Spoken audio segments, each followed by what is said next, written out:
How have you seen the lack of focus, the lack of presence affect fathers negatively? Our cell phones are to our kids of what alcohol was to us growing up with our parents. And I'm guilty as charged with this. I need to be better about this myself, but I think we're raising a generation of kids that are going to remember their parents like this. Alan has started and grown several multi-million-dollar businesses. His mission is to help you do the same. Welcome to the Business Growth Pod, building the future one entrepreneur at a time.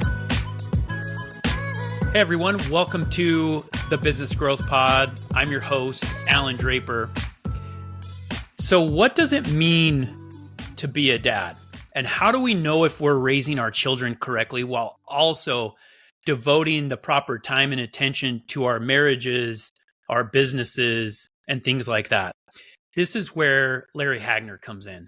Larry is a 3-time best-selling author and host of the Dad Edge podcast, a show with more than 30 million downloads that talks about fatherhood with some of the most elite humans on the planet. Thanks so much for joining us, Larry. I'm looking forward to the conversation. Yeah, me too, man. Alan, thank you for having me. For sure. So let's, that podcast, those numbers are just crazy. I've been podcasting for years. And so that's a dream. Congrats on all the success. That's fantastic. I think it speaks to your content, really, to what you're putting out there and the value that people are receiving, from it. So congrats. I appreciate that. It's funny, man. We're knocking on the door of 1,100 episodes. And I think back to 2015 when I launched the podcast, and literally I wrote down 10 outlines for shows, and I was like, after this, I think I'm on God's good humor. Like, I don't even know if it's going to last past that. Cause I was just like, how in the world do you build content? And like, there's gotta be somewhere where you just run out of things to talk about, and it's not true. Like it's the opposite. The further along we get with this, the more I'm like, how much deeper can we get on topics, right? Or even topics we haven't even addressed, because there's so many rabbit holes that we could go down what I found is so valuable. So it's much like, how you started off this, you and I kind of talking, like a lot of your questions are, they're geared towards like, well, hey, like what could I learn from this? I'm the same way. I listen to I host my podcast as if I'm one of the listeners. And I ask those questions to be like, okay, if I'm listening to this podcast, if I'm in my car, what is the next thing that I really want to need to know or learn in order to improve my life, right? Or improve the life of somebody listening. But I think when you're in that seat of learning, it's tremendous. Like, I don't think you can ever really run out of podcast topics if you're a student. Your topic is something that is, the level of importance can't be overstated. And just to kind of put it into context, I have 3 children, 11 and 9-year-old boys and a 5-year-old daughter. And I own several businesses. I'm a serial entrepreneur, so I start several a year. I'm a big-time investor, angel investor. I do all of that stuff. And some of the most difficult conversations that exist in my life, some of the most difficult scenarios, some of the moments where I feel the most unsuited revolve around my role as a father. And, some of my biggest doubts, I find myself a lot of times when I'm with my children and I'm swimming with them or I'm playing baseball with them, I find myself like asking how much is enough time with my children? Not that I'm trying to stop doing it, but when I'm in the moment, I'm like, is this what I'm supposed to be doing as a father? Am I doing this the right way? What have you found to be the answer to that question? What is enough time, to spend with our children? So I don't think we've talked about this topic a lot. I don't think the goal of the amount of time is nearly as important as what you do with it. So let's just take, you're a serial entrepreneur, right? I'm an entrepreneur. I'm a business owner. We have a lot of men who listen to the podcast that are career guys, right? So like, if it doesn't matter if you're a 9-to-5er or an entrepreneur or whatever, one common playing, when you play a football game, there's 100 yards on that field. There's 2 touchdowns. There's an end zone on either side. We're all playing on the same field as it relates to football, right? Now, and that's the same with fatherhood when it comes to time. But the team who wins is the one that's effective.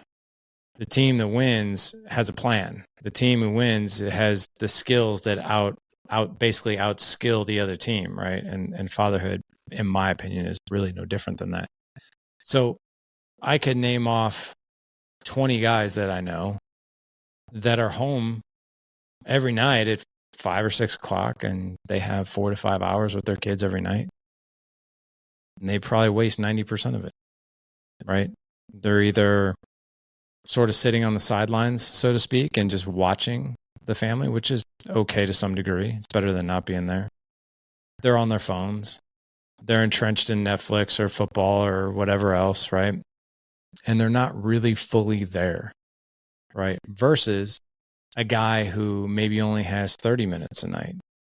But that guy is like, it's going to be the most intentional, purposeful, conversational excellence that I can possibly muster to make sure that I am winning the heart and mind of my kid, right? And teaching the things that I want to teach and passing down the life lessons that I want to pass down.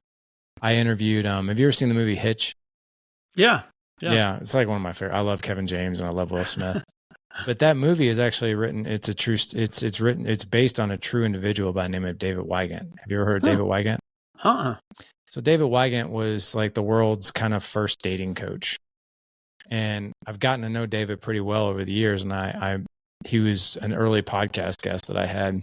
But if you really look at what Will Smith did in that movie and what David does, is he makes men the best version of who they're supposed to be. Basically helps guys get out of their own way, right? Builds confidence, conversations, right?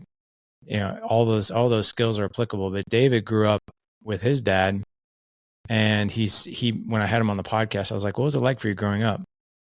He's like, my dad was home every night, but I always loved playing basketball. And my dad would shoot hoops with me in his robe, slippers, and one hand had a glass of scotch in it. And my dad would be out there with me for an hour. And I knew my dad didn't want to be there. Like, was totally going through the motions. I would have much rather have had my dad for 15 minutes in his shoes, his shorts, no alcohol, and just dribbling the ball and playing with me. And when I heard, we're talking like, that goes back like probably 7 years ago. He's probably within the first 100 guests that I had. And I always remember that.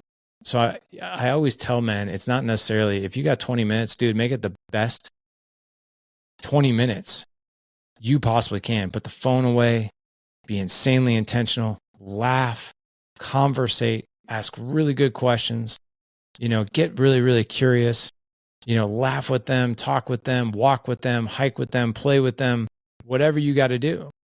And then quite frankly, the amount of time doesn't become nearly as important as what you do with it.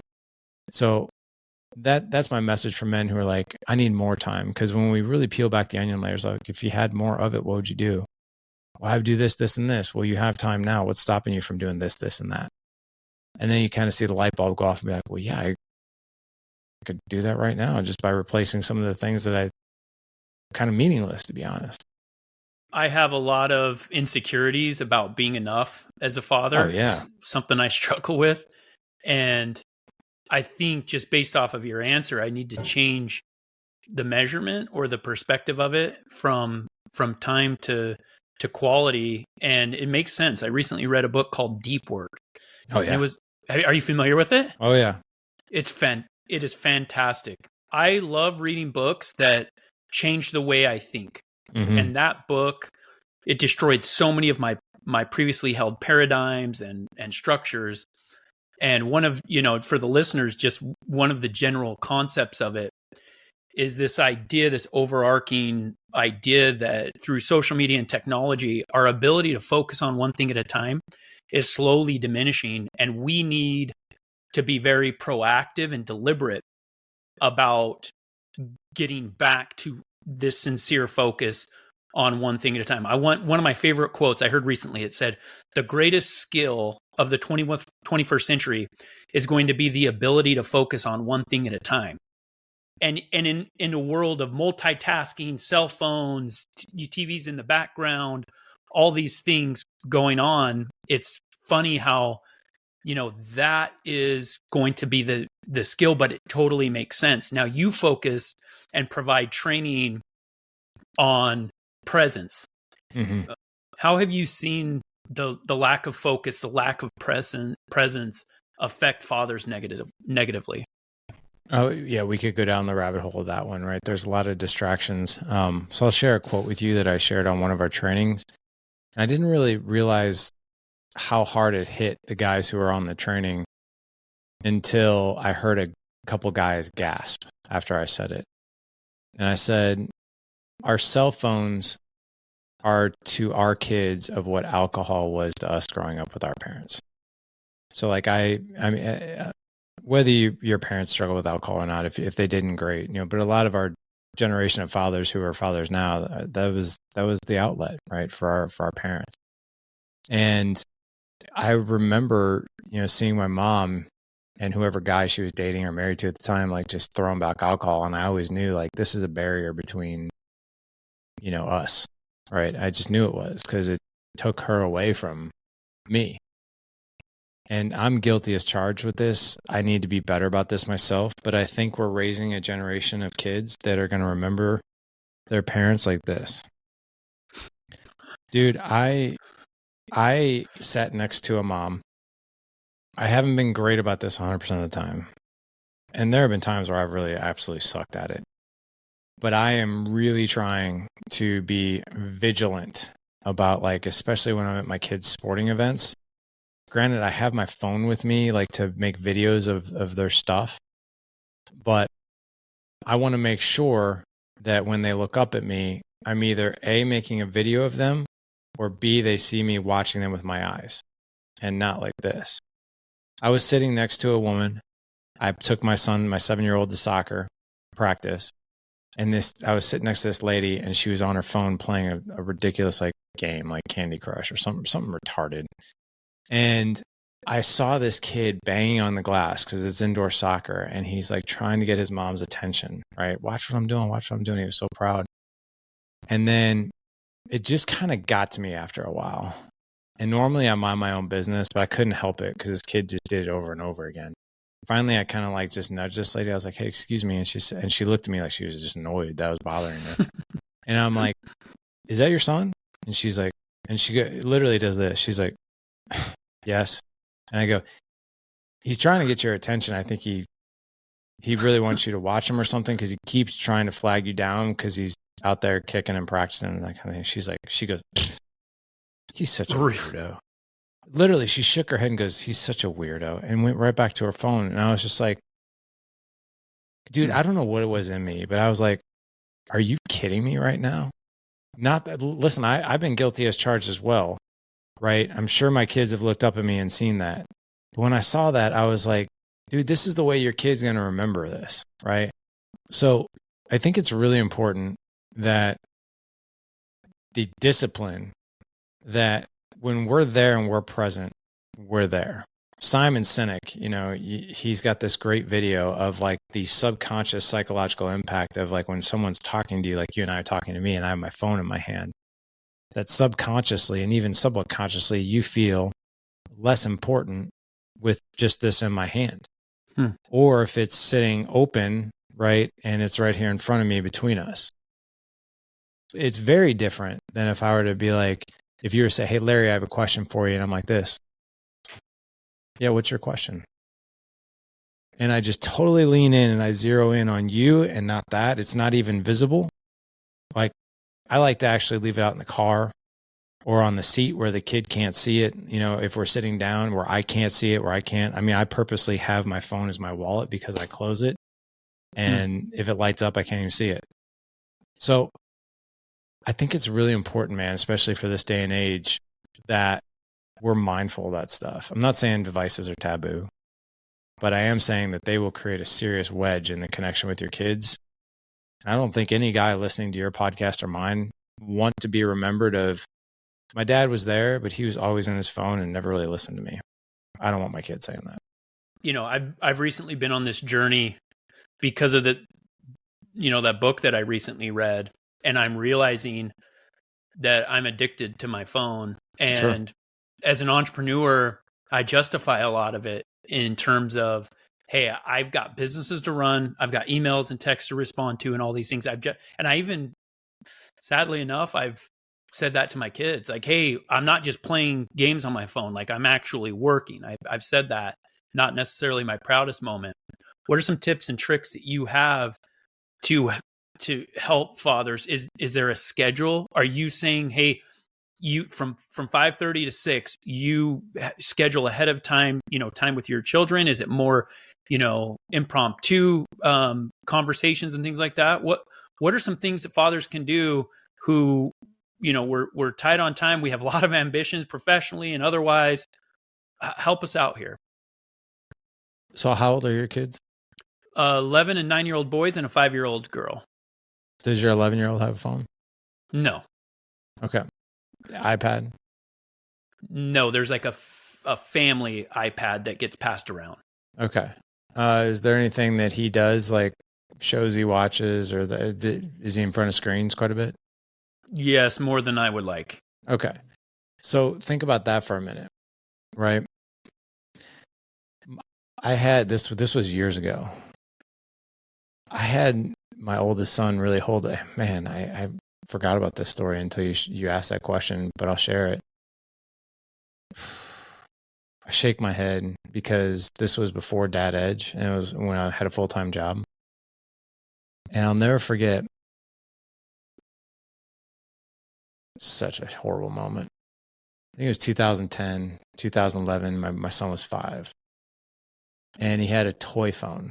And this was like, I was working, I was kind of on call. I was in surgical device sales, so I had kind of on call in the OR, so I always had my phone on me and that kind of thing. And I'll never forget, we were in the car and he was like playing on this toy phone. And I was talking to him, and I was like, finally I was like, Ethan, are you even listening to me? And my 5-year-old son looked at me like he was annoyed and said, can't you see I'm working? And I was like, oh my God. So I share that story because I'm incredibly ashamed of it. But that was the message I was sending him. What I'm doing right now is actually more important than you. If you really think about it, we are the world to our kids. Like, we're everything to them, especially at that age, right? Especially at those ages, even 11. It's like, man, Dad's a really big deal in my life, right? And then they kind of get up to the point where they start getting like 13, 14, 15 years old, and we ain't such an important part of their life if we haven't built that foundation. So think of it like this. Every time you have your phone in your hand, I'm not saying devices are taboo and there's not a time or a place for it, but you got to create some boundaries around it, right? Some rules of how we operate with these devices.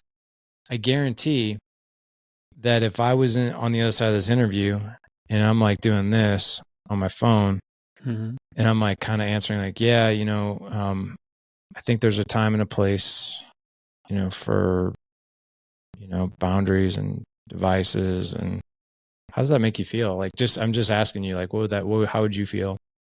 Yeah, it doesn't feel like great. No.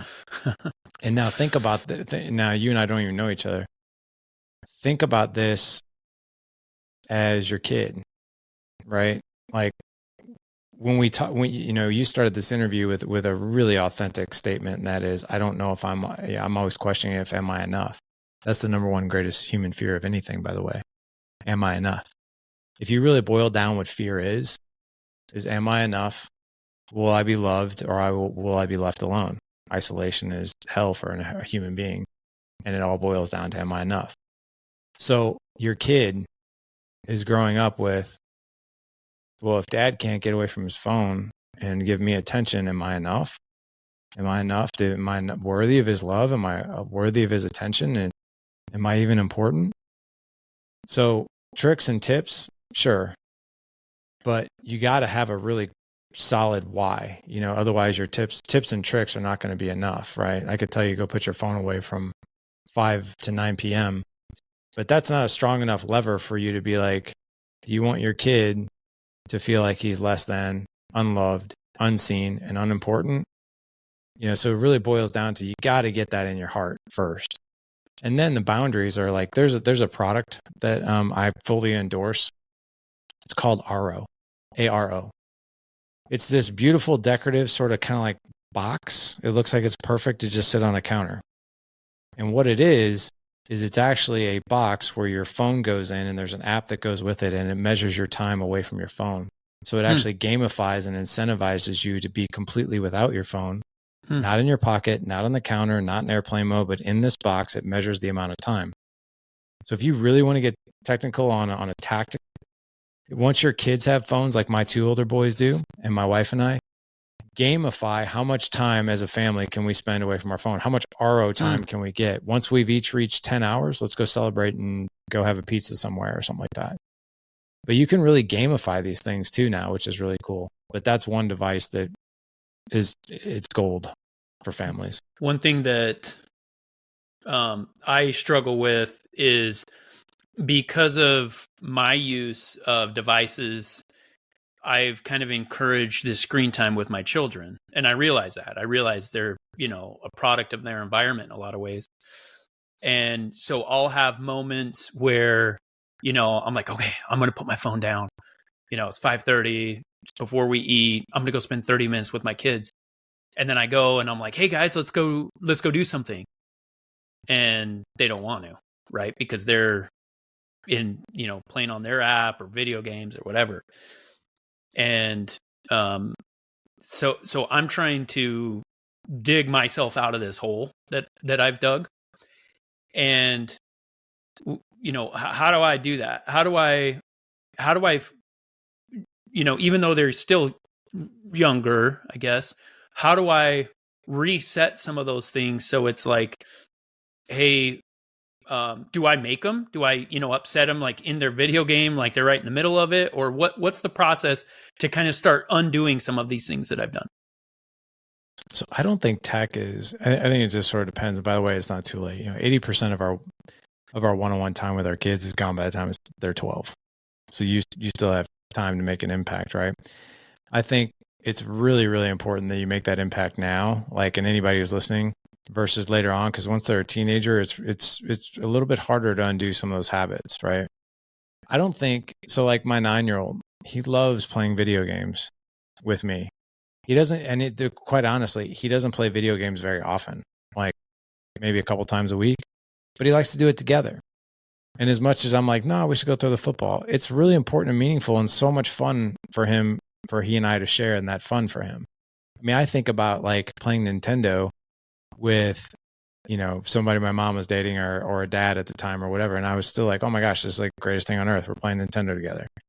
And so I don't think that that's bad. It's like, hey, can we play together?